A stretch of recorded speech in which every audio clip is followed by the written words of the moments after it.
പ്രിയപ്പെട്ട കുട്ടികളെ, units and measurement എന്ന ചാപ്റ്ററിന്റെ പുതിയൊരു ക്ലാസ്സിലേക്ക് എല്ലാവർക്കും സ്വാഗതം. ഇന്ന് നമ്മൾ ഡിസ്കസ് ചെയ്യാൻ പോകുന്നത് വളരെ സിമ്പിൾ ആയിട്ടുള്ള, ഏറ്റവും എളുപ്പമുള്ള ഈ ചാപ്റ്ററിന്റെ ഒരു ഭാഗമാണ് സിഗ്നിഫിക്കന്റ് ഫിഗറും റൗണ്ടിങ് ഓഫ്. നമ്മൾ ഇതിന് മുമ്പത്തെ ചില പ്രോബ്ലംസ് ഒക്കെ ചെയ്യുമ്പോൾ റൗണ്ടിങ് ഓഫുമായി ബന്ധപ്പെട്ട് കുറച്ച് കാര്യങ്ങളൊക്കെ നമുക്ക് ആവശ്യമായി വന്നിരുന്നു. സിഗ്നിഫിക്കന്റ് ഫിഗർ, റൗണ്ടിങ് ഓഫ്, ഈ ഒരു ഭാഗമാണ് നമ്മൾ ഇന്ന് പറയാൻ പോകുന്നത്. എക്സാം പോയിന്റ് ഓഫ് വ്യൂവിൽ ഇതിൽ പ്രോബ്ലം ചെയ്യാൻ മാത്രമാണ് നമുക്ക് അറിയേണ്ടത്. തിയറിയോ അല്ലെ അതുപോലുള്ള ചോദ്യങ്ങളൊന്നും ഇവിടെ ഇല്ല. വാട്ട് ഈസ് സിഗ്നിഫിക്കന്റ് ഫിഗർ എന്നുള്ള രൂപത്തിലോ അല്ലെങ്കിൽ സിഗ്നിഫിക്കന്റ് ഫിഗർ കാണാനുള്ള നിയമങ്ങൾ എന്തൊക്കെയാണോന്നോ അങ്ങനത്തെ ഒന്നും ചോദ്യങ്ങൾ സാധാരണഗതിയിൽ പരീക്ഷയ്ക്ക് വരാറില്ല. ആകെയുള്ളത് ഒരു സംഖ്യ എന്നിട്ട് സിഗ്നിഫിക്കന്റ് എത്ര ഉണ്ട് എന്നോ അങ്ങനത്തെ പ്രോബ്ലം ടൈപ്പ് മാത്രമേ നമുക്ക് ഇവിടെ നിന്നും പഠിക്കേണ്ടതുള്ളൂ. അപ്പോൾ സിഗ്നിഫിക്കന്റ് ഫിഗർ എന്ന് പറഞ്ഞാൽ the reliable digit plus the first uncertain digit in the measurement are called significant figures. ഇതിന്റെ ഡെഫിനിഷൻ ആണ് സിഗ്നിഫിക്കന്റ് ഫിഗറിന്റെ. അപ്പൊ നമുക്ക് ഉറപ്പുള്ള വാല്യൂം പിന്നെ ഫസ്റ്റ് അൺസർട്ടൻ, ഉറപ്പില്ലാത്ത വർഷത്തെ വാല്യൂം കൂടി എണ്ണത്തിനെയാണ് സാധാരണ സിഗ്നിഫിക്കന്റ് ഫിഗർ എന്ന് വിളിക്കുക. അപ്പോ പിന്നെ ഡെഫിനിഷൻ അവിടെ നിൽക്കട്ടെ, നമുക്ക് ആവശ്യമില്ല. നമുക്ക് ആവശ്യമുള്ളത് rules for finding the significant figures in A measurement. ഒരു മെഷർമെന്റിൽ സിഗ്നിഫിക്കന്റ് ഫിഗർ കാണാനുള്ള റൂൾസ് ഏതൊക്കെയാണ്? ഒന്നാമത്തെ rule, all the non zero digit R significant. അപ്പോൾ ഒന്നാമത്തെ റൂള്, എല്ലാ നോൺ സീറോ ഡിജിറ്റും അല്ലെ, പൂജ്യമല്ലാത്ത എല്ലാ അക്കങ്ങളും എന്താണ്? സിഗ്നിഫിക്കന്റ് ആണ്. ഇപ്പൊ ഒരു സംഖ്യ 3286 അല്ലെ, 3286 എന്നുള്ള സംഖ്യ തന്നു. അതിൽ എത്ര സിഗ്നിഫിക്കന്റ് ഫിഗർ ഉണ്ട്? എത്ര സംഖ്യ ഉണ്ട്? 4 ഉണ്ട് അല്ലെ. സീറോ അല്ല, സീറോ അല്ലാത്തതെല്ലാം 3, 2, 5, 6 അത് ഏതും സീറോ അല്ല. അതുകൊണ്ട് എല്ലാം സിഗ്നിഫിക്കന്റ് ആണ്. അപ്പൊ 4 സിഗ്നിഫിക്കന്റ് ഫിഗർ ഉണ്ട്. ക്ലിയർ? രണ്ടാമത്തെ, എല്ലാ റൂളുകളും കൂട്ടിയിട്ടാണ് നമുക്ക് അവസാനം പ്രോബ്ലംസിൽ വരിക. രണ്ടാമത്, all the zeros between two non zero digit R significant. രണ്ട് നോൺ സീറോ ഡിജിറ്റിന് ഇടക്ക് വരുന്ന സീറോസ് ഒക്കെ സിഗ്നിഫിക്കന്റ് ആണ്. ഇപ്പൊ 2007 എന്ന് പറഞ്ഞാൽ എത്ര സിഗ്നിഫിക്കന്റ് ഫിഗർ ഉണ്ട്? 4 സിഗ്നിഫിക്കന്റ് ഫിഗർ ഉണ്ട്. കാരണം എന്താ? 2ഉം 7ഉം ഓൾറെഡി നോൺ സീറോ ഡിജിറ്റ് ആണ്. പിന്നെ 2 0, ആ 2 0 2 നോൺ 20 70 ഇടയിലാണ് വരുന്നത്. അതുകൊണ്ട് 2 നോൺ സീറോ ഡിജിറ്റിന് ഇടക്ക് വന്നു കഴിഞ്ഞാൽ അത് സിഗ്നിഫിക്കന്റ് ആണ്. അതുകൊണ്ട് 4 ഉണ്ട് ഇതിൽ. ഇനി 20.0304 ഇതിൽ എത്ര സിഗ്നിഫിക്കന്റ് ഫിഗർ ഉണ്ട്? 6 ഉണ്ട് അല്ലെ. പോയിന്റ് ഉള്ള സംഖ്യയാണ്. പോയിന്റ് ഉണ്ടെങ്കിലും പോയിന്റ് ഇല്ലെങ്കിലും ഇവിടെ നമ്മൾ പഠിച്ച റൂളുകൾ പ്രകാരം ഒന്ന് നോൺ സീറോ ഡിജിറ്റ് ഒക്കെ സിഗ്നിഫിക്കന്റ് ആണ്. പിന്നെ സീറോസ് 2 നോൺ സീറോ ഡിജിറ്റിന് ഇടക്ക് വരികയാണെങ്കിലും സിഗ്നിഫിക്കന്റ് ആണ്. അപ്പൊ 6 ഉണ്ട് അല്ലെ. 1, 2, 3, 4, 5, 6 ഉണ്ട്. ഓക്കെ. ഇനി അടുത്തൊരു rule, if the number is less than 1. If the number is less than 1 എന്ന് പറഞ്ഞാൽ 0 പോയിന്റ് വെച്ച് തുടങ്ങാണ് അല്ലെ, പോയിന്റ് വെച്ചിട്ട് തുടങ്ങാണ്. Point, if the number is less than 1, അപ്പൊ 0 പോയിന്റ് ആണ് തുടങ്ങുന്ന സംഖ്യയാണെങ്കിൽ the zeros on the right side of the decimal point but to the left of the first non-zero digit are not significant. 0 point വെച്ച് തുടങ്ങുന്ന സംഖ്യയിൽ ആദ്യത്തെ non zero ഡിജിറ്റിന്റെ right സൈഡിലുള്ള തുടക്കത്തിലുള്ള zeros significant അല്ല എന്നുള്ളതാണ്. നോക്കൂ, 0.0003501 അവിടെ ആദ്യത്തെ 3 സീറോസ്, പോയിന്റ് കഴിഞ്ഞിട്ട് 3 സീറോസ് ഉണ്ട്. ഈ 3 സീറോസും സിഗ്നിഫിക്കന്റ് അല്ല. കാരണം എന്താ? ആദ്യത്തെ നോൺ സീറോ ഡിജിറ്റ് 3 ആണ്. ആ 3ന് മുമ്പുള്ള സീറോസ് ആണ് ഇതൊക്കെ. അതുകൊണ്ട് ഇത് സിഗ്നിഫിക്കന്റ് അല്ല. അതാണ് പറഞ്ഞത്, zeros on the right side of the decimal point but to the left of the first non zero digit. ഫസ്റ്റത്തെ നോൺ സീറോ ഡിജിറ്റിന്റെ മുമ്പുള്ള ലെഫ്റ്റിലുള്ള പോയിന്റ് കഴിഞ്ഞിട്ടുള്ള സീറോസ് ഒന്നും സിഗ്നിഫിക്കന്റ് അല്ല. എന്നാൽ 35.01 ആ 0, 35.01 0 സിഗ്നിഫിക്കന്റ് ആണ്. കാരണം എന്താ? ആണ് നോൺ സീറോ ഡിജിറ്റിന് ഇടക്കാണ് അത് വരുന്നത്. ക്ലിയർ? അപ്പൊ ഇതിൽ 4 ഉണ്ട്. അടുത്തത്, the terminal zeros in a number without a decimal point are not significant. Point ഇല്ലാത്ത ഒരു സംഖ്യയിലാണെങ്കിൽ അവസാനിക്കുന്ന സീറോസ്, ടെർമിനൽ സീറോസ് എന്ന് പറഞ്ഞാൽ എൻഡിങ് സീറോസ്, അവസാനിക്കുന്ന സീറോസ് സിഗ്നിഫിക്കന്റ് അല്ല. ഇപ്പൊ 5000, അതിൽ 3 സീറോസ് ഉണ്ട്. പക്ഷെ പോയിന്റ് ഇല്ലാത്ത സംഖ്യ ആയതുകൊണ്ട് ആ 3 സിഗ്നിഫിക്കന്റ് ആയിട്ട് കൂട്ടൂല. ഒരു സിഗ്നിഫിക്കന്റ് ഫിഗർ അതിലുള്ളൂ. Terminal zeros in a number without a decimal point are not significance. Okay. അപ്പൊ 2020 എത്ര 2020 എന്നുള്ള ഒരു നമ്പർ പറയുകയാണെങ്കിൽ എത്ര സിഗ്നിഫിക്കന്റ് ഫിഗർ ഉണ്ടായില്ല? 2020 പറയുമ്പോൾ 2020 എന്നാണ്. അവസാനത്തെ 0 സിഗ്നിഫിക്കന്റ് അല്ല. ആദ്യത്തെ 0, അതിൽ ഇടയിലൊരു 0, അത് സിഗ്നിഫിക്കന്റ് ആണ്. കാരണം നോൺ സീറോ ഡിജിറ്റിന് ഇടക്കാണ് വരുന്നത് അല്ലെ. അപ്പൊ അതിൽ 3 ഉണ്ട് എന്ന് പറയേണ്ടി വരും. ക്ലിയർ? അടുത്തത്, the terminal zeros in a number with a decimal point R significant. Decimal point ഉണ്ടെങ്കിൽ അവസാനിക്കുന്ന സീറോസ് സിഗ്നിഫിക്കന്റ് ആണ്. ഇപ്പൊ 75.00. അപ്പോ അതെന്താണ്? സിഗ്നിഫിക്കന്റ് ആണ്. എത്ര ഉണ്ട്? 4 നമ്മൾ നേരത്തെ 5000 എന്ന് പറഞ്ഞപ്പോൾ 1 ഉള്ളൂ. ഇനി 5000.0 ഇട്ടാലോ? അപ്പൊ എത്ര വരും? 5 വരും അല്ലെ? ഒക്കെ സിഗ്നിഫിക്കന്റ് ആവും. ആ പോയിന്റ് കഴിഞ്ഞിട്ടുള്ള 0 സിഗ്നിഫിക്കന്റ് ആണ്. ഇനി നോക്കാം അടുത്ത വേറെ എക്സാമ്പിൾ 0.06700. ഇതിൽ എത്ര ഉണ്ട്? 4. കാരണം എന്താ? 0 പോയിന്റ് ഒന്നിനേക്കാൾ ചെറിയ സംഖ്യയിൽ ആദ്യത്തെ നോൺ സീറോ ഡിജിറ്റിന് മുമ്പുള്ള 0 സിഗ്നിഫിക്കന്റ് അല്ല. അപ്പൊ 0.0 അത് സിഗ്നിഫിക്കന്റ് അല്ല. 6 സിഗ്നിഫിക്കന്റ് ആണ്, 7 സിഗ്നിഫിക്കന്റ് ആണ്, പിന്നെ 2 സീറോസും സിഗ്നിഫിക്കന്റ് ആണ്. കാരണം എന്താ? പോയിന്റ് ഉള്ള സംഖ്യയിൽ അവസാനിക്കുന്ന സീറോസ് സിഗ്നിഫിക്കന്റ് ആണ്. Change of unit does not change the number of significant figure. നമ്മൾ യൂണിറ്റ് മാറ്റി എന്ന് കരുതി അതിന്റെ സിഗ്നിഫിക്കന്റ് ഫിഗർ മാറൂല. അപ്പൊ 12.4 സെന്റിമീറ്റർ എന്ന് പറഞ്ഞാൽ 0.124 മീറ്റർ ആണ്. അങ്ങനെ നമ്മൾ യൂണിറ്റ് മാറ്റി, സെന്റിമീറ്ററിന് മീറ്റർക്ക് മാറ്റി, അല്ലെങ്കിൽ മില്ലിമീറ്ററിലേക്ക് മാറ്റി, അതുകൊണ്ടൊന്നും പ്രശ്നമില്ല. അപ്പൊ 12.4 എന്ന് പറഞ്ഞു കഴിഞ്ഞാല് സെന്റിമീറ്റർ എന്ന് പറഞ്ഞാല് അത് എത്ര പിന്നെ മില്ലിമീറ്റർ വരിക? അതിന് 10 കൊണ്ട് ഗുണിച്ചാൽ മതി അല്ലെ? 124 മില്ലിമീറ്റർ എന്നാ വരിക. അപ്പോഴും 3 തന്നെ അതിന് വരിക. ഇനി the power of 10 is irrelevant in determination of significant figure. നമ്മൾ പിന്നെ നിങ്ങൾക്ക് ഓർമ്മ ഉണ്ടാവും, നമ്മൾ പ്രോബ്ലം ചെയ്ത സമയത്ത് പിന്നെ എററുമായി ബന്ധപ്പെട്ടൊക്കെ പ്രോബ്ലം ചെയ്യുമ്പോൾ നമ്മൾ മീൻ എന്താ പറയാ, മീൻ എറർ, മീൻ ആബ്സല്യൂട്ട് എറർ അല്ലെങ്കിൽ റിലേറ്റീവ് എറർ ഒക്കെ ഇതുപോലെ ചില സമയത്ത് നമ്മൾ 10 പവർ ആക്കി എഴുതിയിരുന്നു. കാരണം എന്താ? പോയിന്റ് കഴിഞ്ഞിട്ട് 2 സ്ഥാനം നിലനിർത്തേണ്ട രൂപത്തിലൊക്കെ നമുക്ക് ചില പോയിന്റ് കഴിഞ്ഞ് 2 സ്ഥാനം വരണമെന്നുണ്ടെങ്കിൽ നമുക്ക് ചിലപ്പോൾ നമ്മൾ അങ്ങനെ എഴുതാൻ വേണ്ടിയിട്ട് നമ്മൾ പവറിലേക്ക് മാറ്റും. അങ്ങനെ പവറിലേക്ക് മാറ്റുമ്പോൾ പവർ നമ്മൾ നോക്കേണ്ട ആവശ്യമില്ല. നോക്കൂ, the power of 10 is irrelevant in determination of significant figure എന്നാ പറയേണ്ടത്. 6.023 × 10⁻23 എന്ന് പറയുമ്പോൾ അതിൽ 10⁻2 പവർ നമ്മൾ നോക്കണ്ട, സംഖ്യ നോക്കിയാൽ മതി. 6.023 അതിൽ ആ 0 സിഗ്നിഫിക്കന്റ് ആണ്. കാരണം 2 നോൺ സീറോ ഡിജിറ്റിന് ഇടക്കാണ് വരുന്നത്. അതുകൊണ്ട് 4 സിഗ്നിഫിക്കന്റ് ഫിഗറുകളാണ്. അപ്പൊ 4 നിർത്താൻ മതി. ഓക്കെ, അപ്പോൾ നമ്മൾ 10⁻2 എത്രയാണ്, എങ്ങനെയാണ് ഇതിന് എന്നുള്ളത് നമ്മൾ നോക്കേണ്ട ആവശ്യമില്ല. അത് പവർ ഓഫ് 10 ഇറലവന്റ് ആണ് ഇൻ ഡിറ്റർമിനേഷൻ സിഗ്നിഫിക്കന്റ് ഫിഗർ. അപ്പോൾ ഈ റൂളുകൾ നന്നായിട്ടൊന്ന് വായിച്ചു പഠിക്കുക. ഇനി നമുക്ക് കുറച്ച് ന്യൂമറിക്കൽ പ്രോബ്ലം ചെയ്യുമ്പോൾ നമുക്ക് എങ്ങനത്തെ ഏത് സംഖ്യ ഇട്ടാലും അതിൽ എത്ര സിഗ്നിഫിക്കന്റ് ഫിഗർ ഉണ്ട് എന്ന് കാണാൻ പറ്റും. ഓക്കെ, ഇനി നമ്മൾ അടുത്തൊരു ഭാഗം സിഗ്നിഫിക്കന്റ് ഫിഗർ. ഇപ്പൊ നമ്മൾ പറഞ്ഞ കാര്യത്തിൽ നോക്കും, നമ്മൾ ഈ പറഞ്ഞ കാര്യങ്ങളൊക്കെ പാടെ ഒരു സിമ്പിൾ ചാർട്ടിലേക്ക് മാറ്റിക്കാണ്. അപ്പൊ നമുക്ക് ഏതൊരു സംഖ്യ എന്ന് പറഞ്ഞാലും പിന്നെ 0, 1, 2, 3, 4, 5, 6, 7, 8, 9 ഈ 10 സംഖ്യകൾ ഉപയോഗിച്ചിട്ടാണ് നമ്മൾ എല്ലാ സംഖ്യകളും ഉണ്ടാക്കുക അല്ലെ? അങ്ങനെയാണെങ്കിൽ നോക്കൂ, അതിന് നമ്മൾ 2 ഭാഗമാക്കി. 1 to 9, 1 2 3 4 5 6 7 8 9 ഇത് ആൾവേസ് സിഗ്നിഫിക്കന്റ്, അതിനെ പറ്റി നോക്കണ്ട. 0 മാത്രമേ നമുക്ക് ഈ പറഞ്ഞ കാര്യങ്ങളൊക്കെ എടുക്കണുള്ളൂ. 0 ആണെങ്കിലോ at the front of a number, ഒരു സംഖ്യയുടെ മുമ്പാണ്, അങ്ങനെയാണെങ്കിലോ നെവർ സിഗ്നിഫിക്കന്റ്.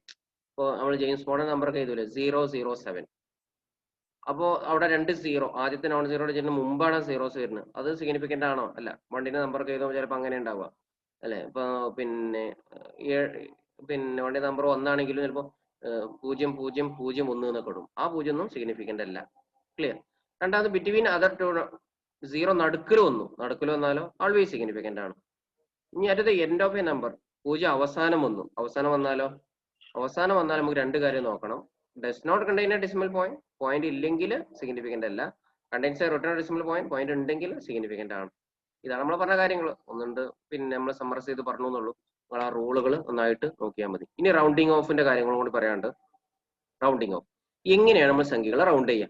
അതിന് 3 റൂളാണുള്ളത്. ഒന്നാമത്തെ rule, if the digit to be dropped is smaller than 5 then the preceding digit should be left unchanged. അപ്പൊ നമുക്ക് ഒഴിവാക്കേണ്ട സംഖ്യ 5നേക്കാൾ കുറവാണെങ്കിൽ എന്താണ്, അതിന് മുമ്പത്തെ സംഖ്യയിൽ ഒരു മാറ്റം വരുത്തണ്ട. ഇപ്പൊ 9.32 ആണ് നമുക്കുള്ള സംഖ്യ. നമുക്ക് ഒരു പോയിന്റ് കഴിഞ്ഞിട്ട് ഒരു സ്ഥാനം മതി. അപ്പൊ നമുക്ക് ഏതാ ഒഴിവാക്കേണ്ടത്? 2 ആണ് ഒഴിവാക്കേണ്ടത്. അപ്പൊ ഒഴിവാക്കേണ്ട സംഖ്യ 5നേക്കാൾ കുറവാണ് അല്ലെ? നമുക്ക് വേണ്ടത് ആൻസറിൽ പോയിന്റ് കഴിഞ്ഞിട്ട് ഒറ്റ സ്ഥാനം മതി. നമുക്ക് ഇവിടെ 2 സ്ഥാനം ഉണ്ട്, 9.32. അപ്പൊ നമ്മൾ എന്ത് ചെയ്യണം? 2 ഇവിടെ ഒഴിവാക്കണം. ഒഴിവാക്കേണ്ട സംഖ്യ 5നേക്കാൾ കുറവാണെങ്കിൽ അത് ഒഴിവാക്കിയാൽ മതി. അതിന് മുമ്പത്തെ സംഖ്യയിൽ ഒരു മാറ്റം വരുത്തണ്ട. അപ്പൊ 9.32 നമ്മൾ റൗണ്ട് ചെയ്ത് എത്ര വരിക? 9.3 തന്നെയാണ് വരിക. രണ്ടാമത്തെ rule, if the digit to be dropped is greater than 5, ഒഴിവാക്കേണ്ട സംഖ്യ 5നേക്കാൾ കൂടുതലാണ്, then the preceding digit should be raised by 1. അതിന് മുമ്പത്തെ സംഖ്യ ഒന്ന് കൂട്ടണം. നമുക്ക് ഫോർ എക്സാമ്പിൾ 8.27 അതാണ് നമുക്ക് ഈസ് റൗണ്ടഡ്. നമുക്ക് 8.27 ഇതിന് നമുക്ക് റൗണ്ട് ചെയ്യണം ഒരു സ്ഥാനത്തിലേക്ക്. പോയിന്റ് കഴിഞ്ഞിട്ട് ഒരു സ്ഥാനം മതി. അപ്പൊ നമ്മൾ ഏതിനെ ഒഴിവാക്കേണ്ടത്?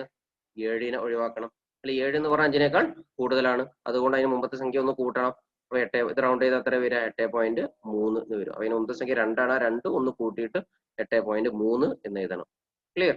ഇനി ഒഴിവാക്കേണ്ട സംഖ്യ 5 ആണെങ്കിലോ, 5നേക്കാൾ കുറവാണെങ്കിൽ ഒന്നും ചെയ്യണ്ട, 5നേക്കാൾ കൂടുതലാണെങ്കിൽ മുമ്പത്തെ സംഖ്യ ഒന്ന് കൂട്ടണം എന്ന് പറഞ്ഞു. അപ്പൊ 5 ആണെങ്കിലോ അവിടെ ചോദ്യമുണ്ട്. If the digit to be dropped is 5, ഒഴിവാക്കേണ്ട സംഖ്യ 5 ആണെങ്കിൽ then നമുക്ക് രണ്ട് ഓപ്ഷൻ ഉണ്ട്. The preceding digit is not changed if it is even, the preceding digit is raised by 1 if it is odd. നോക്കൂ, നമ്മൾ ഒഴിവാക്കേണ്ട സംഖ്യ നമുക്ക് 5 ആണ്. അങ്ങനെയാണെങ്കിൽ എന്ത് ചെയ്യണം? അതിന്റെ മുമ്പത്തെ സംഖ്യ നോക്കണം. അത് ഇരട്ട സംഖ്യയാണെങ്കിൽ, ഈവൻ നമ്പർ ആണെങ്കിൽ ഒന്നും ചെയ്യണ്ട, അതേപോലെ നിലനിർത്തിയാൽ മതി. എന്നാൽ അതിന് മുമ്പത്തെ സംഖ്യ ഒറ്റ സംഖ്യ ആണെങ്കിലോ, ഓഡ് നമ്പർ ആണെങ്കിലോ ഒന്ന് കൂട്ടണം.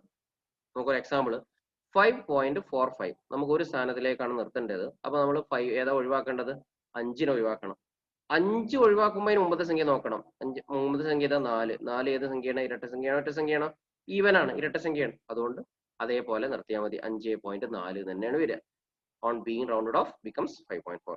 ഇനി 7.35 ആണെങ്കിലോ, ഒഴിവാക്കേണ്ട സംഖ്യ ഏതാ? 5. അതിന് മുമ്പത്തെ സംഖ്യ ഏതാ? 3. 3 എന്നുള്ളത് ഒറ്റ സംഖ്യയാണ്. അതുകൊണ്ട് ഒന്ന് കൂട്ടണം. On being rounded of becomes 7.4. Clear. അപ്പൊ നമ്മൾ റൗണ്ടിങ് ഓഫിന്റെ നിയമങ്ങൾ പറഞ്ഞ്, ഒന്ന് പിന്നെ 5നെ ഒഴിവാക്കേണ്ട സംഖ്യ 5നേക്കാൾ കുറവാണെങ്കിൽ അത് ഒഴിവാക്കിയാൽ മതി. ഒഴിവാക്കേണ്ട സംഖ്യ 5നേക്കാൾ കൂടുതലാണെങ്കിൽ അതിന് മുമ്പത്തെ സംഖ്യ ഒന്ന് കൂട്ടണം. ഒഴിവാക്കേണ്ട സംഖ്യ 5 ആണെങ്കിൽ അതിന് മുമ്പത്തെ സംഖ്യ ഈവൻ ആണെങ്കിൽ ഒന്നും ചെയ്യേണ്ട, ഓഡ് ആണെങ്കിൽ ഒന്ന് കൂട്ടണം. ഇതാണ്. അപ്പൊ ചില സമയത്ത് നമുക്ക് പിന്നെ പ്രോബ്ലം ചെയ്യുമ്പോഴേ ഇങ്ങനെ ഒരു സാധനം ഒന്നും ഉണ്ടാവും. ഇപ്പൊ ഉദാഹരണം നമുക്ക് ഒരു സംഖ്യ നമുക്ക് ഇപ്പോ റൗണ്ട് ചെയ്യുമ്പോൾ 5.45876034 അങ്ങനെ കുറെ ഉണ്ടാവും. നമുക്ക് ആകെ പോയിന്റ് കഴിഞ്ഞിട്ട് ഒരു സ്ഥാനം മതി, 2 സ്ഥാനം മതി എന്നുണ്ടാവും. അപ്പൊ നമ്മൾ എങ്ങനെ റൗണ്ട് ചെയ്യാം? ആ എൻഡ് ഇങ്ങനെ റൗണ്ട് ചെയ്ത് വരണം അല്ലെ. അപ്പൊ 5.45834 2 1 എന്നൊക്കെ ഉണ്ടെങ്കിൽ ആദ്യം 1 അതിൽക്കൊന്ന് ഒഴിവാക്കാണ്. ആദ്യം 1 ഒഴിവാക്കി, പിന്നെ 5 ആണ്, പിന്നെ അല്ലെങ്കിൽ ഒരു 8 ഒഴിവാക്കണം. 8 ഒഴിവാക്കുമ്പോൾ മുമ്പത്തെ സംഖ്യ ഒന്ന് കൂട്ടണം. അങ്ങനെ ആ തൽക്കം ഇങ്ങനെ ഒഴിവാക്കി വന്നിക്കാണ്ടാണ് റൂള് നോക്കേണ്ടത്. ഓരോ സമയത്തും ഇങ്ങനെ ഓരോ സംഖ്യ ഒഴിവാക്കുമ്പോൾ നമ്മളെ റൂള് ഇങ്ങനെ കൊടുത്തിട്ട് അങ്ങനെ മുന്നോട്ട് ഒഴിവാക്കി അവസാനം എത്ര സ്ഥാനമാണോ പോയിന്റ് കഴിഞ്ഞിട്ട് വേണ്ടത് അവിടെ നിർത്തുക. ക്ലിയർ. ഇനി rules for arithmetic operation with significant figure. ഇവിടെ ഒരു പിന്നെ അരിത്മെറ്റിക് ഓപ്പറേഷനും കൂട്ടും വെച്ചിട്ട് എങ്ങനെയാണ് നമ്മൾ ഈ സിഗ്നിഫിക്കന്റ് ഫിഗറിനെ വെച്ചിട്ട് എങ്ങനെ അരിത്മെറ്റിക് ഓപ്പറേഷൻ നടത്താൻ പറ്റും, അഡീഷണലും സബ്സ്ട്രാക്ഷനിലും എങ്ങനെയാണ് വരിക എന്നുള്ളതാണ് നമ്മൾ പിന്നെ അതിന്റെ റൂള് ജസ്റ്റ് ഒന്ന് പറയാം. എന്നിട്ട് നമുക്കൊരു എക്സാമ്പിൾ വെച്ചിട്ട് കാണിക്കാം. നോക്കൂ, ദ അഡീഷണലും സബ്സ്ട്രാക്ഷനിലും the final result should retain as many decimal places as there are in the number with least decimal places. അപ്പോൾ കൂട്ടുമ്പോഴും കുറക്കുമ്പോഴും നമ്മൾ നോക്കേണ്ടത് തന്ന ചോദ്യത്തിൽ ഏറ്റവും കുറഞ്ഞ പോയിന്റ് എത്രയാണോ അത്രയും പോയിന്റ് ആണ് ഉത്തരത്തിൽ ഉണ്ടാവാൻ പാടുള്ളൂ. നമുക്ക് ഇവിടെ ഈ എക്സാമ്പിൾ വെച്ച് ഒന്നും കൂടി നിങ്ങൾക്ക് മനസ്സിലാവും. നോക്കൂ, when adding or subtracting round the answer to the least number of decimal places. കൂട്ടുമ്പോഴും കുറക്കുമ്പോഴും നമ്മൾ എന്താ നോക്കേണ്ടത്? ഡെസിമൽ പ്ലേസിൽ ഏറ്റവും കുറഞ്ഞ ഡെസിമൽ പ്ലേസ് ചോദ്യത്തിൽ എത്രയാണോ അത്ര ഉത്തരത്തിൽ ഉണ്ടാവാൻ പാടുള്ളൂ. 1.457 83.2 കൂട്ടണം. കൂട്ടിക്കഴിഞ്ഞാൽ എത്ര കിട്ടുക? 84.657 എന്നാണ് കിട്ടുക. അപ്പൊ നോക്കൂ, നമ്മൾ ചോദ്യത്തിലുള്ള സംഖ്യ ഏതൊക്കെ? 1.457. അവിടെ പോയിന്റ് കഴിഞ്ഞിട്ട് എത്ര ഉണ്ട്? 3 എണ്ണം ഉണ്ട്. രണ്ടാമത്തേലോ 83.2 പോയിന്റ് കഴിഞ്ഞിട്ട് ഒരു സ്ഥാനേ ഉള്ളൂ. അപ്പൊ ഏറ്റവും കുറവ് എത്രയാണ്? ഒരു സ്ഥാനം അല്ലെ. ആദ്യത്തിൽ 3 സ്ഥാനം ഉണ്ട്, രണ്ടാമത്തിൽ ഒരു സ്ഥാനേ ഉള്ളൂ പോയിന്റ് കഴിഞ്ഞിട്ട്. അപ്പൊ ചോദ്യത്തിലുള്ളിൽ ഏറ്റവും കുറഞ്ഞത് എന്ന് പറഞ്ഞാൽ പോയിന്റ് കഴിഞ്ഞിട്ട് ഒരു സ്ഥാനമാണ്. അപ്പൊ ഉത്തരത്തിൽ എത്രയേ പാടുള്ളൂ? പോയിന്റ് കഴിഞ്ഞിട്ട് ഒരു സ്ഥാനേ പാടുള്ളൂ. അപ്പൊ 84.657 റൗണ്ട് ചെയ്യണം. എങ്ങനെ റൗണ്ട് ചെയ്യാം? ആദ്യം 7നെ ഒഴിവാക്കുക. 7നെ ഒഴിവാക്കുമ്പോൾ അതിന് മുമ്പത്തെ സംഖ്യ എന്താവും? 6 ആവും. പിന്നെ 6നെ ഒഴിവാക്കുക, അതിന് മുമ്പത്തെ സംഖ്യ എന്താവും? 7 ആവും. അപ്പൊ ഉത്തരം എത്ര വരിക? 84.7. മനസ്സിലായോ? ഇനി നമ്മൾ കുറക്കുമ്പോഴും അതേപോലെയാണ് നോക്കേണ്ടത്. 0.0367 0.004322 ഇത് നമ്മൾ മൈനസ് ചെയ്യണം.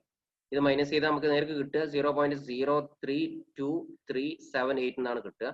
അപ്പൊ നമ്മൾ പിന്നെ എത്ര നിലനിർത്തണം എന്നുള്ളതാണ് നോക്കേണ്ടത്.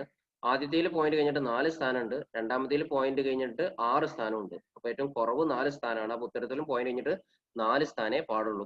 അപ്പൊ 4 സ്ഥാനം പാടുമ്പോൾ നമ്മൾ അതൊക്കെ ഒഴിവാക്കണം. അവസാനത്തെ 2 ഒഴിവാക്കണം. അപ്പൊ 8നെ ഒഴിവാക്കുമ്പോൾ 8 എന്ന് പറഞ്ഞാൽ 5നേക്കാൾ കൂടുതലാണ്. അതുകൊണ്ട് അതിന് മുമ്പത്തെ സംഖ്യ ഒന്ന് കൂടും. അത് 7 8 ആവും. ആ 8 ഒഴിവാക്കുമ്പോൾ അതിന് മുമ്പത്തെ സംഖ്യ വീണ്ടും ഒന്ന് കൂടും, 4 ആവും. അപ്പൊ ഉത്തരത്തെ വരിക 0.0324. ക്ലിയർ. ഇനി ഗുണിക്കുമ്പോഴും ഹരിക്കുമ്പോഴും ആണെങ്കിലോ, when multiplying or dividing round the answer to the least number of significant digit. അപ്പൊ ഗുണിക്കുമ്പോഴും ഹരിക്കുമ്പോഴും നമ്മൾ സിഗ്നിഫിക്കന്റ് ഫിഗർ ആണ് നോക്കേണ്ടത്. തന്നതിൽ ഏറ്റവും കുറഞ്ഞ സിഗ്നിഫിക്കന്റ് ഫിഗർ എത്രയാണോ അത്രയാണ് ഉത്തരത്തിൽ ഉണ്ടാകാൻ പാടുള്ളൂ. കൂട്ടുമ്പോഴും കുറക്കുമ്പോഴും പോയിന്റ് കഴിഞ്ഞിട്ട് ഏറ്റവും കുറഞ്ഞ സ്ഥാനം എത്രയാണ് അത്ര ഉത്തരത്തിൽ ഉണ്ടാകാൻ പാടുള്ളൂ എന്നുള്ളതാണ്. ഗുണിക്കുമ്പോഴും ഹരിക്കുമ്പോഴും സിഗ്നിഫിക്കന്റ് ഫിഗർ ആണ് നോക്കേണ്ടത്. ഇപ്പൊ നോക്കൂ 4.36 ഇൻറ്റു 0.00013 രണ്ടും കൂടി മൾട്ടിപ്ലൈ ചെയ്താൽ 0.0005668 എന്നാണ് കിട്ടുക. നോക്കൂ ആദ്യത്തിൽ എത്ര സിഗ്നിഫിക്കന്റ് ഫിഗർ ഉണ്ട്? 4.36 3 ഉണ്ട്. രണ്ടാമത്തിൽ എത്ര സിഗ്നിഫിക്കന്റ് ഫിഗർ ഉണ്ട്? 2 ഉള്ളൂ. കാരണം എന്താ? ആദ്യത്തെ 3 സീറോസും സിഗ്നിഫിക്കന്റ് അല്ല. ഒരു if the number is less than 1, the zeros on the right side of the decimal point and the left of the first non-zero digit അതെന്താ സിഗ്നിഫിക്കന്റ് അല്ല എന്നാ പറഞ്ഞത്. അതുകൊണ്ട് ആ 3 0 സിഗ്നിഫിക്കന്റ് അല്ല. അപ്പൊ 1 3 മാത്രമാണ് സിഗ്നിഫിക്കന്റ്. അപ്പൊ ഉത്തരത്തിൽ എത്രയേ പാടുള്ളൂ? 2 സിഗ്നിഫിക്കന്റ് ഫിഗറേ പാടുള്ളൂ. പോയിന്റ് കഴിഞ്ഞിട്ട് 2 സ്ഥാനമല്ല, 2 സിഗ്നിഫിക്കന്റ് ഫിഗറേ പാടുള്ളൂ. അപ്പൊ നമ്മൾ ആദ്യം എഴുതിയ ഉത്തരത്തിൽ എത്ര സിഗ്നിഫിക്കന്റ് ഫിഗർ ഉണ്ട്? 0.000566 എത്ര ഉണ്ട്? 4 ഉണ്ട്. പക്ഷെ എത്ര ഉണ്ടാവാൻ പാടുള്ളൂ? 2 ഉണ്ടാവാൻ പാടുള്ളൂ. അപ്പൊ അവസാനത്തെ 2 ഒഴിവാക്കണം. അപ്പൊ 8 ഒഴിവാക്കുമ്പോൾ അതിന് മുമ്പത്തെ സംഖ്യ 7 ആവും. 7 ഒഴിവാക്കുമ്പോൾ അതിന് മുമ്പത്തെ സംഖ്യ 7 ആവും അല്ലെ? അപ്പൊ 0.00057 എന്ന് വരും ഉത്തരം. ഇനി നമുക്ക് വേറൊരു ഡിവിഷൻ ചെയ്യണം. 12.300 ഡിവൈഡഡ് ബൈ 0.0230. ഇത് നമ്മൾ റൗണ്ട് ചെയ്യണം. റൗണ്ട് ചെയ്യുമ്പോൾ ഡിവൈഡ് ചെയ്യണം. ഡിവൈഡ് ചെയ്യുമ്പോൾ നമുക്ക് എത്ര കിട്ടുക? 534.7826 എന്നാണ് കിട്ടുക. പക്ഷെ നമുക്ക് ഇവിടെ ആദ്യത്തിൽ പിന്നെ എത്ര സിഗ്നിഫിക്കന്റ് ഫിഗർ ഉണ്ട്? 5 ഉണ്ട് അല്ലെ? പോയിന്റുള്ള സംഖ്യയിൽ അവസാനിക്കുന്ന സീറോസ് ഒക്കെ സിഗ്നിഫിക്കന്റ് ആണ്. അത് 5 സിഗ്നിഫിക്കന്റ് ആണ്. രണ്ടാമത്തെ ഡിവൈഡർ ബൈ ഉള്ള പിന്നെ ഡിനോമിനേറ്ററിൽ എത്ര പിന്നെ സിഗ്നിഫിക്കന്റ് ഫിഗർ ഉണ്ട്? 3 ഉള്ളൂ. കാരണം പോയിന്റുള്ള സംഖ്യയിൽ ആദ്യത്തെ സീറോ സിഗ്നിഫിക്കന്റ് അല്ല, അവസാനത്തെ സീറോ സിഗ്നിഫിക്കന്റ് ആണ്. അപ്പൊ 2 3 0 സിഗ്നിഫിക്കന്റ് ആണ്. അപ്പൊ 3 ഉള്ളൂ. അപ്പൊ ഉത്തരത്തിൽ എത്രയേ പാടുള്ളൂ? 3 പാടുള്ളൂ. അപ്പൊ 534.7826 എന്ന് പറഞ്ഞാല് അവിടെ എത്ര ഉണ്ട്? 8 ഉണ്ട് സിഗ്നിഫിക്കന്റ് ഫിഗർ. പക്ഷെ നമുക്ക് എത്രയേ പാടുള്ളൂ? 3 ചുരുക്കണം. അപ്പൊ ആദ്യത്തെ 3 മാത്രം മതി. അപ്പൊ അവസാനത്തേക്ക് നിങ്ങൾ റൗണ്ട് ചെയ്ത് വരണം. അപ്പൊ ആദ്യം 1 ഒഴിവാക്കണം. മനസ്സിലായോ? 1 ഒഴിവാക്കുമ്പോൾ എന്തെങ്കിലും പ്രശ്നം ഉണ്ടാവും? ഇല്ല. അതിന് മുമ്പത്തെ സംഖ്യ അതേപോലെയാണ്. പിന്നെ അടുത്ത 6 ഒഴിവാക്കണം. അപ്പൊ അതിന് മുമ്പത്തെ സംഖ്യ എന്താവും? 3 ആവും. ഇനി 3 ഒഴിവാക്കണം. അപ്പൊ പ്രശ്നമൊന്നുമില്ല. അടുത്ത 8 ഒഴിവാക്കുമ്പോൾ അടുത്ത മുമ്പത്തെ സംഖ്യ 8 ആവും. വീണ്ടും 8 ഒഴിവാക്കുമ്പോൾ അതിന് മുമ്പത്തെ സംഖ്യ 5 ആവും. അപ്പൊ ഉത്തരത്തരായിട്ട് 535. ഇതാണ് സിഗ്നിഫിക്കന്റ് ഫിഗർ വെച്ചിട്ട് കൂട്ടൽ. അപ്പോൾ ഇവിടെ നമ്മൾ പറഞ്ഞ സിഗ്നിഫിക്കന്റ് ഫിഗർ വെച്ചിട്ട് എങ്ങനെയാണ് കൂട്ടാൻ പറ്റുക, എങ്ങനെയാണ് കുറക്കാൻ പറ്റുക, ഈ ഒരു ഭാഗമാണ് ഇന്നത്തെ ക്ലാസ്സിൽ നമ്മൾ പറഞ്ഞത്. അപ്പോൾ പിന്നെ നമ്മൾ ഇന്ന് ഡിസ്കസ് ചെയ്ത കാര്യങ്ങൾ നന്നായിട്ട് ശ്രദ്ധിക്കുക. ഒന്ന്, സിഗ്നിഫിക്കന്റ് ഫിഗർ എങ്ങനെയാണ് കണ്ടുപിടിക്കുക, എങ്ങനെയാണ് റൗണ്ട് ചെയ്യുക, എങ്ങനെയാണ് സിഗ്നിഫിക്കന്റ് ഫിഗർ വെച്ചിട്ട് അരിത്മെറ്റിക് ഓപ്പറേഷൻ നടത്തുക. ഇത്രയും ഭാഗം ക്ലിയർ ആണല്ലോ? ഇതുമായി ബന്ധപ്പെട്ട ന്യൂമറിക്കൽ പ്രോബ്ലംസ് നമുക്ക് കൂടുതൽ ചെയ്തു നോക്കണം. അപ്പോൾ എന്തെങ്കിലും സംശയങ്ങൾ ഉണ്ടെങ്കിലൊക്കെ ചോദിക്കുക. ഇന്നത്തെ ക്ലാസ് നമ്മൾ ഇവിടെ നിർത്തുകയാണ്. Okay, thank you.